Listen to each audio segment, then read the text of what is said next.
भक्तगणों, आज आपको श्रीमद् भागवत पंचम स्कंद 11वें अध्याय में राजा रहुगण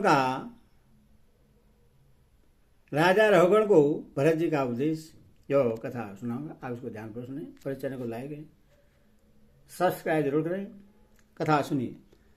जड़ भरत ने कहा, राजन, तुम अज्ञानी होने पर भी पंडितों के समान ऊपर ऊपर के तर्क वितर्क युक्त बात कह रहे हो, इसलिए श्रेष्ठ ज्ञानियों में तुम्हारी गणना नहीं हो सकती।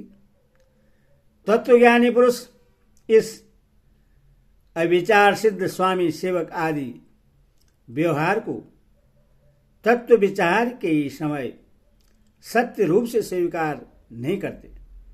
लौकिक व्यवहार के समान ही वैदिक व्यवहार भी सत्य नहीं है, क्योंकि वेद वाक्य भी अधिकतर ग्रस्त जनोचित यज्ञ विधि के विस्तार में ही व्यस्त हैं। राग देशादि दोषों से रहित विशुद्ध तत्व ज्ञान की पूरी पूरी अभिव्यक्ति प्राय उनमें भी नहीं हुई है, जिससे ग्रस्तोचित यज्ञादि कर्मों से प्राप्त होने वाला स्वर्गादि सुख स्वप्न के समान ही नहीं जान पड़ता। उससे तत्व ज्ञान कराने में साक्षात उपनिषद वाक्य भी समर्थ नहीं है। जब तक मनुष्य का मन सत्व रज अथवा तमो गुण के वशीभूत रहता है, तब तक वह बिना किसी अंकुश के उसकी ज्ञानेन्द्रिय और कर्मेंद्रियों से शुभाशुभ कर्म करता रहता है। यह मन वासनामय विषयासक्त गुणों से प्रेरित विकारी और भूत एवं इंद्र रूप 16 कलाओं में मुख्य है। यही भिन्न भिन्न नामों से देवता और मनुष्यादि रूप धारण करके शरीर रूप उपाधियों के भेद से जीव की उर्मता और अधमता का कारण होता है। यह मायामय मन संसार चक्र में छलने वाला है। यही अपने देह के अभिमानी जीव से मिलकर उससे काल कर्म से प्राप्त हुए सुख दुख और ईर्ष्या से व्यतिरिक्त मोह रूप अवश्य भावी फलों की अभिव्यक्ति करता है।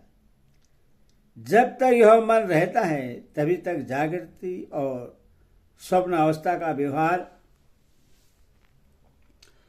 प्रकाशित होकर जीव का दृश्य बनता है। इसीलिए पंडितजन मन को ही त्रिगुणमय अधम संसार का और गुणातीत परमोत्कृष्ट मोक्ष पद का कारण बताते हैं। विषयासक्त मन जीव को संसार संकट में डाल देता है। विषयहीन होने पर वही उससे शांतिमय मोक्ष पद प्राप्त करा देता है। जिस प्रकार घी से भीगी हुई बत्ती को खाने वाले दीपक से तो धुएं वाली शिखा निकलती रहती है, और जब वो घी समाप्त हो जाता है तब वह अपने कारण अग्नि तत्व में लीन हो जाता है। उसी प्रकार विषय और कर्मों में आसक्त हुआ मन तरह तरह की वृत्तियों का आश्रय लिए रहता है, और इनसे मुक्त होने पर वह अपने तत्व में लीन हो जाता है। बीरबल, 5 कर्मेंद्री, 5 ज्ञानेन्द्री और 1 अहंकार, ये 11 मन की वृत्तियां हैं, तथा 5 प्रकार के कर्म, 5 तन्मात्रा और 1 शरीर, ये 11 उनके आधारभूत विषय कहे जाते हैं। गंध, रूप, स्पर्श, रस और शब्द, ये 5 ज्ञानेंद्रियों के विषय हैं। मल त्याग, संभोग, गमन, भाषण और लेना देना आदि व्यापार, ये 5 कर्मेंद्रियों के विषय हैं। तथा शरीर को यह मेरा है इस प्रकार स्वीकार करना अहंकार का विषय है। कुछ लोग अहंकार को मन की 12वीं वृत्ति और उसके आश्रय शरीर को 12वां विषय मानते हैं। ये मन की 11 वृत्तियां द्रव्य, विषय, स्वभाव, आशय, संस्कार, कर्म और काल के द्वारा सैकड़ों, हजारों, करोड़ों भेदों में परिणत हो जाती है, किंतु इनकी सत्ता क्षेत्रज्ञ आत्मा की सत्ता से ही है। स्वस्थ यह परस्पर मिलकर नहीं है।